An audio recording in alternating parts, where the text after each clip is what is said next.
Hola, aquí les voy a mostrar entonces un ejemplo de plantilla para hacer la estimación de incertidumbre para mediciones directas.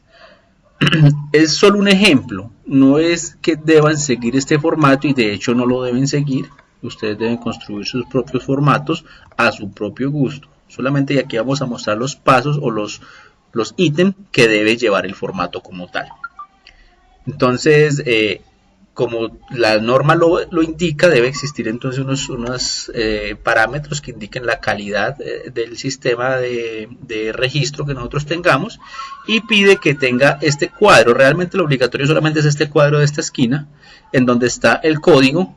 Debe ser un código del formato, no es el código del certificado como tal. Es el código del formato con el medio del cual ustedes lo identifican dentro de su base de datos. Entonces, por ejemplo, si ustedes están trabajando en una empresa y esa empresa ya tiene una codificación de formatos, se deberá seguir la codificación que tiene. Si no, entonces ustedes se inventan una empresa ficticia y el código de formato. Por ejemplo, si estos son certificados o toma de datos de instrumentos de medición, puede ser, y que tenga un número, el 01, para saber cuántos formatos de estos existen. Ustedes ya lo inventan como ustedes deseen. Que la versión, que es la 0.1 o la 0.2, 0.3, depende de qué modificaciones se le hayan hecho a la versión, o la 1, la 2, la 3, ustedes deciden cómo hacerlo. Y la fecha es la fecha de aprobación del formato, más no la fecha en la que se toman los datos, fecha de aprobación del formato. Entonces digamos que este formato ya tiene unos 4 o 5 días acá, o que se hizo ayer, que es del 19 del 11 del 2020, entonces la fecha del formato como tal. Esta otra parte de acá es de la calidad, pero es del proceso interno de la empresa, en donde se debe pues como tener una parte de identificación de la empresa dentro de los formatos. Esto solamente para que se vea como más formal. No es necesario, si ustedes quieren lo quitan y ustedes dirán o no lo incluyen dentro de sus diseños. Un espacio para poner el logo de la empresa, invéntense un logo, una empresa, o si trabajan para una empresa y les dan permiso para poner el logo, lo ponen, o se lo inventan mejor. El nombre de la empresa, la razón social, pero el nombre comercial, o si desean la razón social también, no importa. El NID de la empresa y el número del informe. Este sí es el consecutivo del informe. Entonces, que eso sea informe de calibración de instrumentos de medición, este caso específico de una balanza, para balanzas. Raya, puede empezar con el año que se hizo en el 2020 y un consecutivo, que es el 001. O el 002, o dependiendo de vayan, ya esto ustedes también se lo inventan a su criterio, entonces que sepan qué significa. Esta otra parte, si es lo dice la norma, debe existir dentro del formato. Hay empresas que tienen este primer formato, esta primera hoja como un diplomita en la que se le da un honor al instrumento porque superó las pruebas satisfactoriamente, o simplemente lo hacen como un formato plano, ustedes deciden cómo hacerlo. Pero sí debe tener, cuando mínimo, no es que deba tener exactamente esto, no, pero cuando mínimo debe tener el solicitante, la persona que pide el servicio, la dirección de ese solicitante. Si es de una empresa, entonces la dirección de esa empresa a la que se pide el servicio. Perdón, de la empresa que pide el servicio.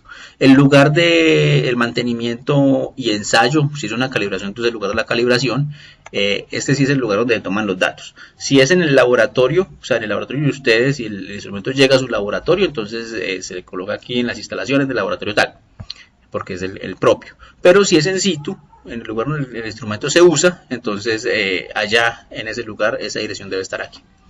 Y el método empleado. El método empleado es el instructivo que se siguió para poder desarrollar el procedimiento. Entonces, por ejemplo, si esto fuese un termopar, entonces el método sería guía para la calibración de termopares, elaborada por del Laboratorio de Temperatura y Humedad y elaborada por Ciro A. Sánchez del Instituto Nacional de Metrología. Hay que poner esta parte porque es una parte legal, debe estar allí.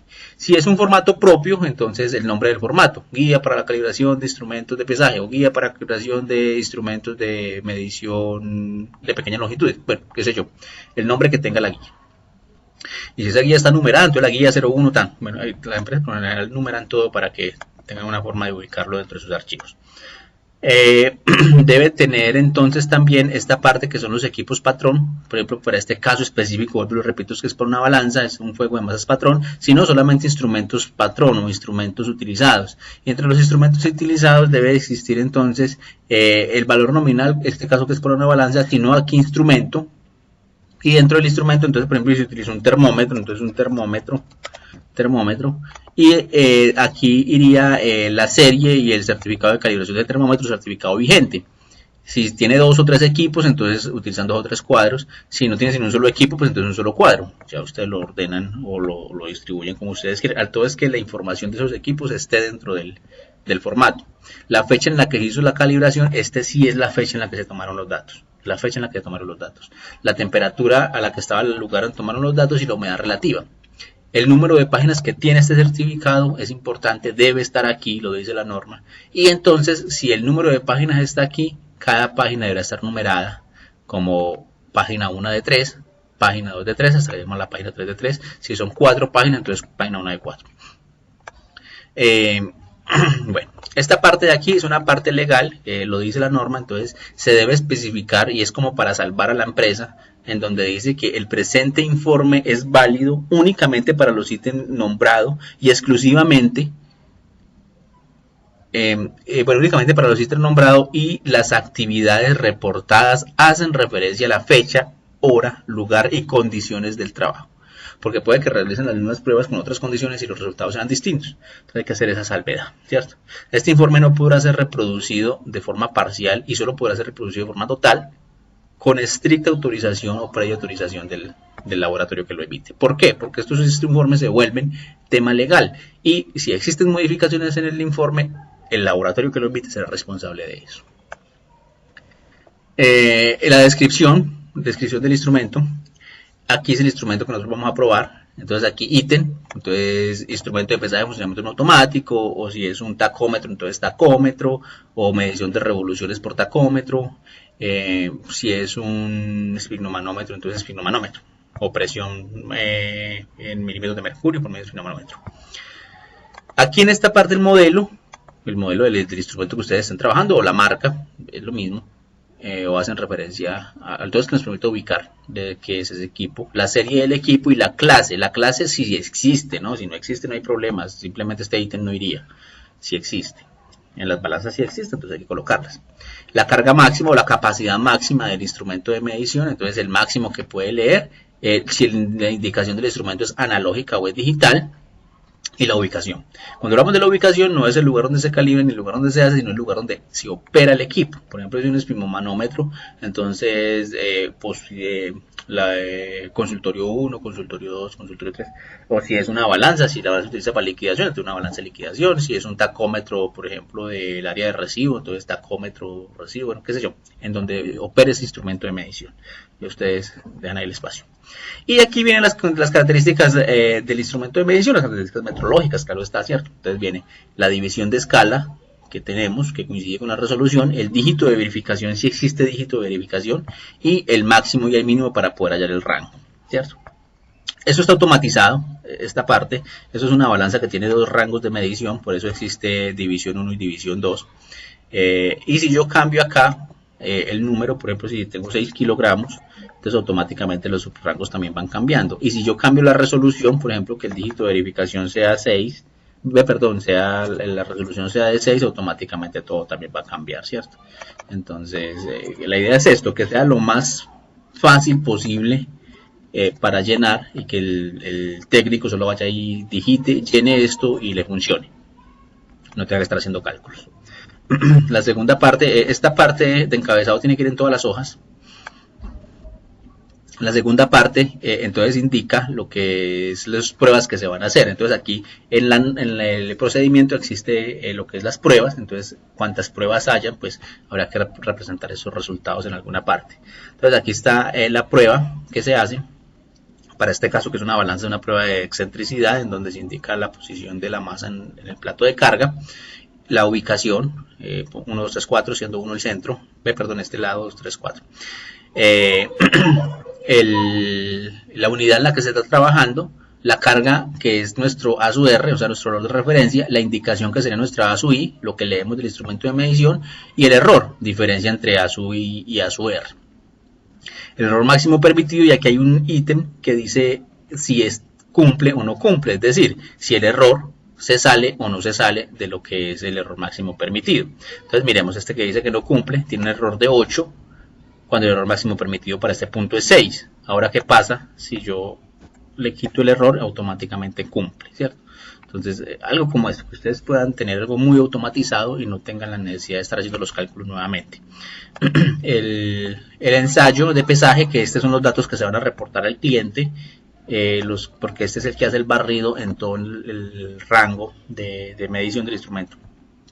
Entonces están las dos unidades, la carga, que sería el valor de prueba, la indicación. Realmente este punto se hace en todos los instrumentos de medición porque hay que medir o hacer pruebas en diferentes puntos del rango de pesaje. Entonces es esto, la carga, nuestro A sub R, y aquí la indicación, que será nuestro A sub I. Empezamos en el valor más bajo, terminamos en el más alto, comenzamos por el más alto y terminamos por el más bajo. Damos como la vuelta. El error ascendente y el error descendente. El error máximo permitido para cada uno de los rangos de medición de la balanza. Si tienen, por ejemplo, un instrumento de medición como un termómetro, pues será un solo rango de error máximo permitido, o tendrá varios rangos, el instrumento lo dirá. Y la incertidumbre expandida. Esa incertidumbre expandida es la combinación, pues, de todas las incertidumbres multiplicado por el valor K. Y el ítem si cumple o no cumple. Entonces, hagamos un ensayo por aquí.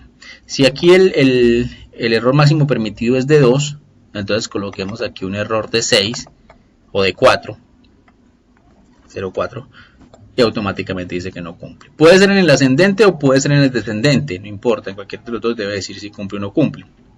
Hagámoslo en este de acá. Aquí dice que el error máximo permitido es de 4, entonces hagámoslo de 6 y dice que no cumple, ¿cierto? Y automáticamente va cambiando la incertidumbre porque la dispersión de los datos pues tendrá que cambiar por ende, ¿no? El ensayo de repetibilidad, este también se hace en todos los instrumentos, que es varias veces la misma medición. También dice el error máximo permitido, el resultado si cumple o no cumple, el error, la indicación y la carga, que sería nuestro valor de prueba, nuestro valor de referencia, y aquí es un ejemplo, ¿no? No es que vayan a seguir exactamente esto. Esta parte la dice la norma, que dice pues cómo se debe calcular el error o cómo se calcula el error y qué norma o bajo qué criterio se dice si cumple o no cumple. Está esta parte. Y la gráfica, que es lo que ustedes deben presentar. La gráfica, si ustedes miran lo que se grafica realmente, es el error máximo permitido, los puntos en los que se tomaron las pruebas y el error en cada punto. No es que se grafique el punto, lo que se grafica es el error en el punto. Entonces aquí está el punto, el error, ¿cierto? Esta barra corresponde al error y estos son los puntos. Entonces miremos, si yo cambio, aquí están las dos gráficas, la gráfica descendente y la gráfica ascendente, ¿cierto? La que sube y la que baja. Y la incertidumbre, si ustedes miran, esta es la incertidumbre y es lo mismo que habíamos hecho en clase. El punto está adentro, pero la incertidumbre se sale, entonces no sé si realmente si la medición está dentro o está fuera. Si yo cambio por acá, miremos un punto de estos que tiene un error grande, por ejemplo aquí en el 10.000, vamos a cambiar ese error en 10.000. Si miran aquí hay un error de 10, voy a ponerlo de 5, 0,5. Y entonces automáticamente el instrumento cumple, el error es más pequeño y miremos qué pasó con la gráfica acá, ¿cierto? Entonces la gráfica bajó y ya quedó dentro de él, porque la incertidumbre también cambió porque se hizo más pequeña, ¿cierto? Que los datos que se salen. Bueno, algo de esto es que ustedes tienen que elaborar. Y al final está quién elaboró, el nombre y el cargo, y quién aprobó o autorizó el nombre y el cargo. Fin del informe, importantísimo, esta leyenda debe estar. Y debe estar justo debajo de las firmas. No es que si me sobró media hoja, esto es el final de la hoja. No, justo debajo de las firmas. Para que no queden esos espacios. Es decir, todo lo que esté por debajo de este fin del informe no es válido. Porque no lo estamos avalando nosotros como empresa. Sino que alguien más lo pudo haber colocado allí. Por eso no puede dar espacios en blanco. Bueno, espero les sirva este ejemplito. Es solamente una guía. No es que tengan que hacer este formato. Y de hecho no lo deben hacer. Ustedes inventan su propio formato. Inventan su propio nombre de su propia empresa. Y sus propios logos.